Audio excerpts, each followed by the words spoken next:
Avertissement. Le film que nous allons regarder contient de la violence et de la méchanceté. Il n'est pas adapté à tous les publics. Notre brigade anti-spoil fait son maximum pour vous offrir des conditions de visionnage qualitatives. Cependant, certains événements du film vous seront fatalement dévoilés. Certains éléments seront également censurés par un tagine au poulet.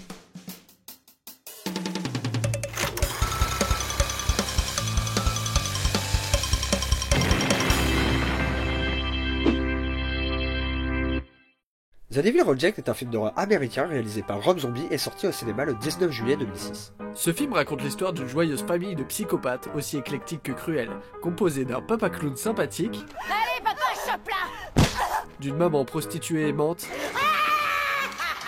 et de leur adorable progéniture, Otis et Baby. joue pas les enfoirés, j'ai super faim.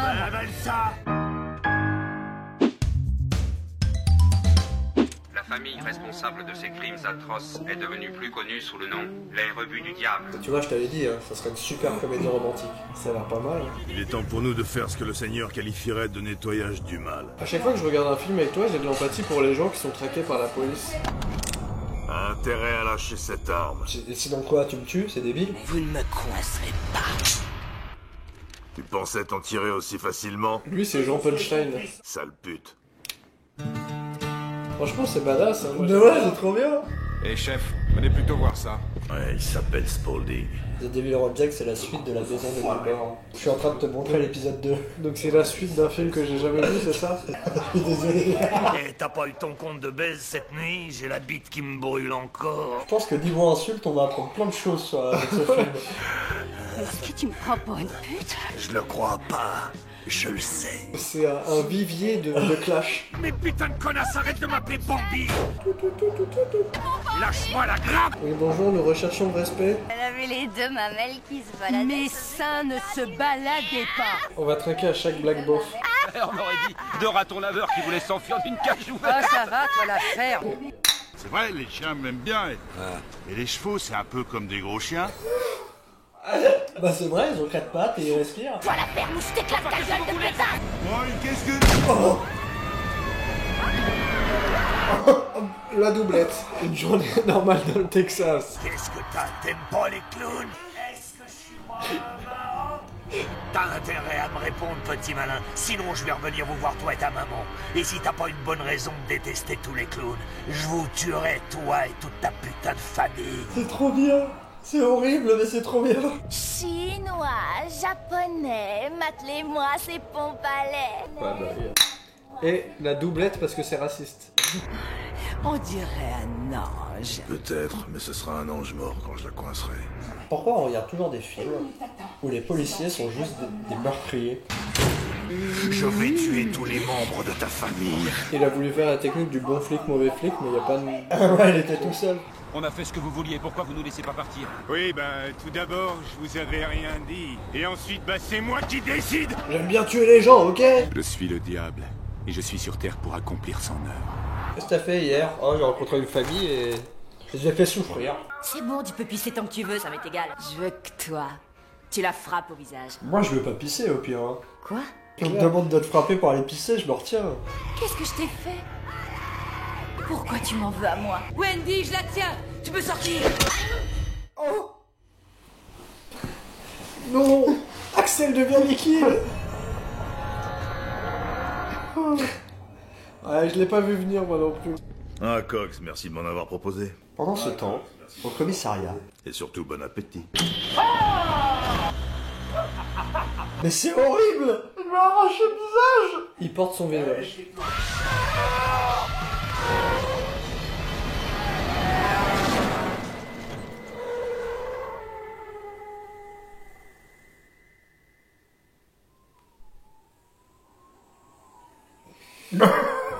On est comme les mouches, on attire la merde, hein. Eh alors ferme ta gueule, sinon la merde va t'étouffer. Je vais enregistrer ces répliques et dès que les gens m'emmerdent, je vais juste leur laisser des messages vocaux avec ce mec qui parle, tu vois. T'as quelque chose pour ta défense, le clown?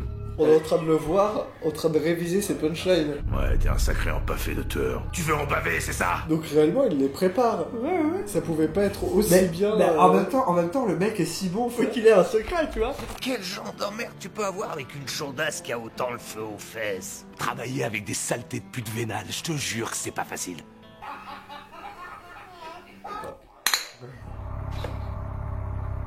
Est-ce qu'ils vont faire une bataille de punchline? Oh merde. Vous m'avez aidé à comprendre mon héritage. Aussi bête que toi, gros con.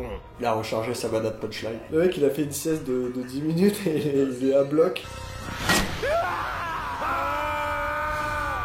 Ouais, il crie lui aussi. Il s'est trompé de main, il se l'est planté à lui, tu sais. Je t'ai dit de te sauver. Après, je leur ai pété les genoux. Bah, qu'elle court pas trop vite, parce que là, je sais pas comment il va la retrouver. Cours, baby, cours, allez. Ça y est, c'est lui le psychopathe, quoi.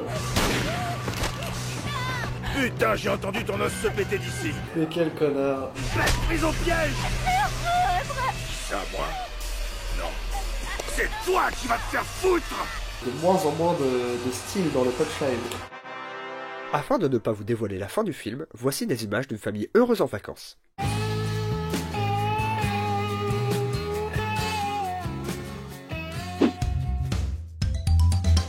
Je vais devoir défoncer le film. Et moi, je vais devoir le sauver de tes griffes maléfiques. Tu m'as accusé d'être sexiste parce que j'aimais bien Samurai Cop. Dans ce film, les femmes, on les viole, on les tue, on les traîne par terre. Dans Samurai Cop, les femmes n'étaient que des objets sexuels. Ici, le personnage féminin est ultra badass. Dès que c'est possible de montrer son cul, on montre son cul. Je suis pas d'accord, c'est elle qui le montre. Ah d'accord, et la caméra du réalisateur était là par hasard. Le film, il se perd un petit peu trop dans ce truc de l'Amérique profonde avec tout le temps les mêmes black beauf, les trucs un peu clichés. J'ai l'impression de l'avoir vu dans d'autres films et en mieux. Ça nous a fait rire, mais il y a plein de moments où j'ai l'impression de pas être sûr si c'est du second degré ou pas. Si, quoi. Moi j'en suis certain. Quand Otis et Baby s'engueulent, j'ai vu ma sœur et moi en train de s'engueuler quand on va sur la route des vacances. Mais alors toi, il y a un pouvoir d'identification. Le fait que toi, tu reconnaisses ta famille là-dedans, c'est inquiétant, mais ça m'étonne pas. Vous êtes là dans votre canapé en train de regarder ce film, il y a 3 cadavres allongés entre le canapé où vous êtes et la télé, et vous êtes là en disant « C'est quand même une belle famille, c'est dégueulasse, c'est dégueulasse ce qui leur arrive !»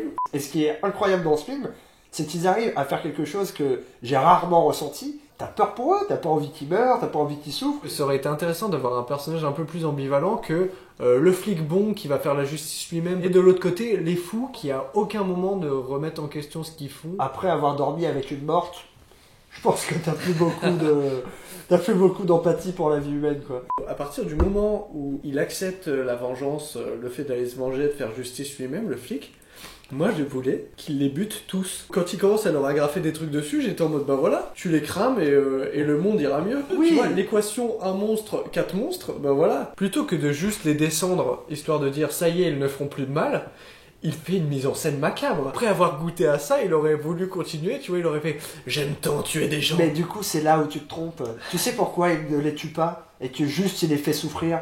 Parce que c'est un policier et qu'il ne peut pas aller jusque-là. Son code moral l'empêche de tuer des gens, mais par contre ça lui empêche pas de planter des clous dans les mains des gens. Oui, bah si on peut mêler l'utile à l'agréable, à un moment, je veux dire, on est que des hommes. Je pense que le moment où il a foutu de l'essence sur leur corps dans toute la pièce et qu'il a allumé son briquet et qu'il a cramé la maison, il s'est dit c'est de l'intimidation, ils vont s'en sortir. Mais qu'est-ce qu'il y a, t'es devant, t'es médium? Qu'est-ce qui nous prouve qu'il s'est pas dit ça, ce pauvre homme? Moi à ce stade, si je dois agoniser en feu dans une maison avec des photos agrafées sur mon torse, je préfère qu'on me tue à la limite. N'empêche qu'ils ont pas agonisé dans le feu, parce que cet homme a un code d'honneur et qu'il maîtrise le feu, il maîtrise le feu. Otis il s'est mangé des agrafes, son père a une balle dans le ventre, du coup elle dit que c'est elle qui l'a tué spécifiquement pour que son père, son pauvre père, bourreau de travail, ne souffre plus.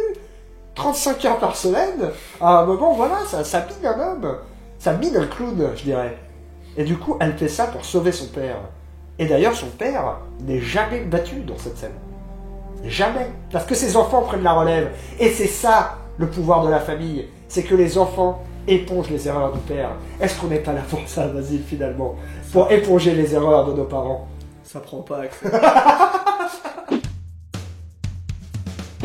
The Devil Reject est un film unique. C'est une suite sans être une suite, une œuvre à l'identité propre que l'on peut découvrir sans avoir vu son prédécesseur, La Maison des Mille Morts. Mais à quoi tient cette réussite? Certainement à la vision singulière de son réalisateur, Rob Zombie, qui est aussi musicien dans un groupe de métal et a su développer un style très reconnaissable et personnel, hérité notamment de son expérience musicale. Sa volonté dans The Devil Reject semble être de nous faire vivre une expérience sensorielle déroutante. Le réalisateur choisit de tourner son film à la pellicule Super 16 pour obtenir un rendu granuleux et texturé de l'image. Une rugosité que l'on retrouve dans son casting et son choix de filmer au plus près les visages marqués de ses ses comédiens. La caméra à l'épaule et l'utilisation fréquente des gros plans permettent donc une véritable immersion dans l'histoire qui nous place au plus près des protagonistes. On a le sentiment que Rob Zombie veut nous faire ressentir l'haleine fétide de son clown, la brûlure du soleil texan et le sable dans les yeux. Quoi qu'il en soit, il souhaite s'éloigner du rendu net et raffiné de la plupart des films d'horreur modernes, en renouant plutôt avec les classiques du genre, mais en empruntant également au road movie et au western. Le rythme du montage accentue cette expérience. Il choisit un rythme très rapide et n'hésite pas à utiliser des effets ou des transitions non conventionnelles tout le long du film. Ce rythme si particulier, qui ne verse jamais dans le montage clipesque, apporte une tension dramatique supplémentaire dans la course effrénée de ces personnages traqués par la police. Pour finir, le film repose sur une superbe écriture des personnages, qui puise son inspiration dans les films horrifiques des années 50, tout en restant cohérente avec les partis pris visuels du réalisateur, et apporte une profondeur supplémentaire au récit, ce qui rend notre attachement à ces monstres d'autant plus déstabilisant. The Devil Reject est définitivement une expérience singulière qui dérange les valeurs morales du spectateur. On est tour à tour touché, effrayé, amusé, choqué et sans cesse bousculé par le film qui ne nous laisse aucun répit pour notre plus grand plaisir.